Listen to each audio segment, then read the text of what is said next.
আপনারা অবগত আছেন, আমি জুলাই আন্দোলনের একজন সম্মুখ সারির যোদ্ধা ছিলাম। আমি আমার যে পেশা, সাংবাদিকতা পেশার মধ্য দিয়েও আমি রাজপথে সোচ্চার ছিলাম। ফেসিবাদ শক্তির বিরুদ্ধে 2023 সাল থেকেই আমি রাজপথে সোচ্চার ছিলাম। আমার আগের একটি ব্যাকগ্রাউন্ড ছিল, আমি ছাত্রদল করতাম। আমি ছাত্রদলের ঢাকায় বিভিন্ন মিছিল মিটিং হইতে ফেসিবাদ বিরোধী সকল যেই সমস্ত কর্মসূচি ছিল সেগুলোতে আমি সম্মুখ সারিতে থাকার চেষ্টা করেছি। আমি জুলাই আন্দোলনে আপনাদের ঢাকা বিশ্ববিদ্যালয়, শাহবাগ, টিএসসি আশেপাশে আমি আন্দোলন করেছি এবং জুলাই আন্দোলনে 3রা আগস্টে আমার একটি ঐতিহাসিক বিপ্লবী ছবি সারা বাংলাদেশে মিডিয়ার মধ্যে প্রচার হয়েছে এবং বিদেশি গণমাধ্যমে প্রকাশ হয়েছিল। সেটা হচ্ছে আমরা যেই অসহযোগ আন্দোলনে 9 দফা নিয়ে আমরা 3রা আগস্টে জুলাই আন্দোলনের সময় নেমেছিলাম। সেই আন্দোলনে আমি আমার গায়ের মধ্যে একটি গ্রাফিতি এঁকেছিলাম, স্বৈরাচার নিপাত যাক। সেই গ্রাফিতি এঁকে আমি রাজপথে দাঁড়িয়েছিলাম।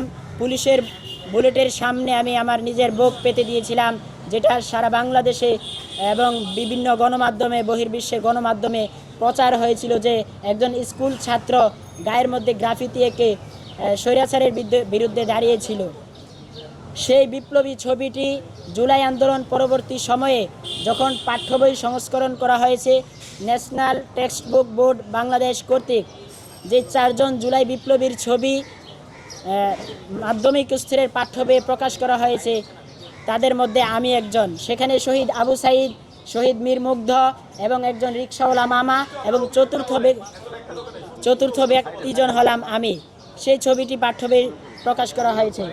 আমি একজন সচেতন নাগরিক হিসেবে ছাত্র প্রতিনিধিত্ব করেছিলাম নিজ উপজেলা চাঁদপুরের কচুয়ায়। সেখানে গত এপ্রিলে 3 তারিখ আমার এলাকায় সাবেক স্বরাষ্ট্রমন্ত্রী মহিউদ্দিন খান আলমগীর, যাকে মখা আলমগীর বলে সারা বাংলাদেশে চিনে, সেই স্বৈরাচারের দোসর মহিউদ্দিন খান আলমগীরের সহচর, ঘনিষ্ঠ সহচর এবং সরকারি ব্যাংক কর্মকর্তা জসিম উদ্দিন তার লোকবল নিয়ে আমার এলাকায় কিছু নিরীহ মানুষের ঘরবাড়িতে হামলা চালায়, ভাঙচুর করে। আমি সেখানে উপস্থিত হয়ে একজন সচেতন নাগরিক হিসেবে সেখানে আমি তাদেরকে বাধা দেই। সেই বাধা দেওয়ার কারণে তারা আমার উপরও হামলা করে এবং সেই হামলার শিকার আমি নিজে হই। তারা আমাকে কুপিয়ে রক্তাক্ত করে। এক পর্যায়ে তারা আমাকে আমার ঘাড়ের মধ্যে যখন কোপ দেয়, আমি সরে গেলে আমার বাঁ পায়ের বৃদ্ধাঙ্গুলে সেই কোপ লাগে এবং বাঁ পায়ের বৃদ্ধাঙ্গুলের সামনের অংশ পুরোটাই কেটে যায়। পরবর্তীতে আমি থানায় অভিযোগ দায়ের করলে তারা আমাকে সাথে সাথে আগে হসপিটালে ভর্তি করায়। সেখানে হসপিটালে চিকিৎসা শেষে আমি থানায় যাই। সেখানে গিয়ে সাধারণ একটি অভিযোগ দায়ের করি প্রথমে। সেখানে অফিসার ইনচার্জ বলেছিল যেহেতু এলাকায় হয়েছে ঘটনাটা, সেখানে সকল সাংবাদিক এবং রাজনৈতিক ব্যক্তিবর্গরা আমাকে দেখার জন্য উপস্থিত হয়েছিল। তারা বলেছে যে বিষয়টা এলাকার মধ্যে সমাধান করা হবে, কিন্তু অফিসার ইনচার্জ 2 জনকে দায়িত্ব দেওয়ার পরেও সেই বিষয়টা 2 দিনের মধ্যে সমাধান হয়নি। যে আওয়ামী লীগ নেতা আমার উপর হামলা করেছে সে এলাকা ছেড়ে পালিয়ে যায়, যার কারণে আমি আবারও অফিসার ইনচার্জের কাছে গিয়ে একটি লিখিত আকারে অভিযোগ দায়ের করি, একটি মামলা করি। সেই মামলা চলমান রয়েছে এখনও। সেই মামলার প্রেক্ষিতে আমাদের মাননীয় আইন উপদেষ্টা ডক্টর আসিফ নজরুল মন্তব্য করেছিলেন যে রাশেদের উপর যে হামলাটা হয়েছে সেটা খুবই দুঃখজনক। আমার দুঃখ লাগে, তিনি দুঃখ প্রকাশ করেছেন, কিন্তু এখনও পর্যন্ত সেই অভিযুক্ত কোনো আসামিকে এখনও পর্যন্ত গ্রেপ্তার করতে পারেনি। গত পরশুদিন একজন আসামিকে গ্রেপ্তার করেছে, কিন্তু তাকে আবারও জামিনে নিয়ে আসা হয়েছে। তার প্রেক্ষিতে আমি শুনতে পেয়েছি এবং আমার কাছে লিখিত আকারে একটি অভিযোগ এসেছে। তারা উল্টো আমার বিরুদ্ধে একটি কাউন্টার মামলা দিয়েছে, যে মামলা আমাকে বলা হয়েছে যে আমি জসিমের ভাই দেলোয়ার তার ফার্মেসিতে গিয়ে 10 লক্ষ টাকা চাঁদা চেয়েছি এবং তাকে ওই ঘটনার দিন মারধর করেছি, রক্তাক্ত করেছি।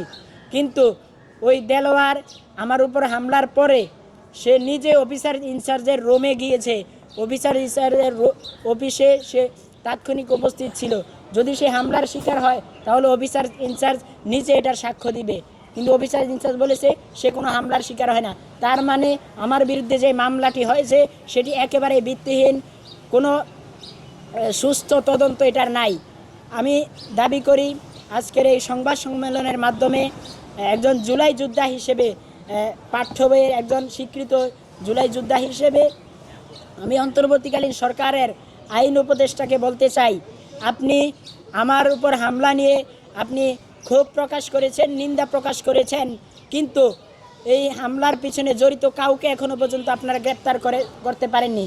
আমি যাদের বিরুদ্ধে মামলা দায়ের করেছিলাম তাদের 15 জনকে আসামি এবং আরও 10-15 জন অজ্ঞাত করে দিয়েছি। সেখানে তাদের মধ্য থেকে যিনি মামলার আয়ু ছিলেন সাইফুল, সে টাকা খেয়ে 5 থেকে 6 জন আসামির নাম তারা চার্জশিট থেকে কেটে নেয়। আমি এটার ধিক্কার জানাই, নিন্দা জানাই। এই জুলাই আন্দোলন পরবর্তী বাংলাদেশে একজন জুলাই যোদ্ধার উপরে এরকম একটি হামলা অন্তর্বর্তীকালীন সরকার কিভাবে দেখছে আমি জানি না। তবে আসিফ নজরুল সাহেব তিনি এটার মন্তব্য করার পরেও এখনও পর্যন্ত গ্রেপ্তার করতে পারেনি। এটাই অন্তর্বর্তীকালীন সরকারের একটি ব্যর্থতা বলে আমি মনে করি। আমি দেখেছি গতকাল আমার বিরুদ্ধে যে মামলা দায়ের করা হয়েছে সেখানে আরও 11 জনকে মামলা দেওয়া হয়, যে সেই মামলাতে আসামি করা হয়েছে। তাদের মধ্য থেকে একজনকে গতকাল পুলিশ গ্রেপ্তার করেছে। সে বিগত ফ্যাসিস্ট সরকারের আমলে, সে একজন মুদি দোকানদার। সে মুদি দোকানদার বিগত ফ্যাসিস্ট সরকারের আমলে সে পতিত স্বৈরাচারের বিভিন্ন সমালোচনা করেছে, প্রকাশ্যে আওয়ামী লীগ নেতাকর্মীদের সামনে সে প্রতিবাদ করেছে। এমন একজন ব্যক্তিকে গতকাল গ্রেপ্তার করা হয়েছে মিথ্যা মামলায়। আমি এটার তীব্র নিন্দা এবং প্রতিবাদ জানাই। আমি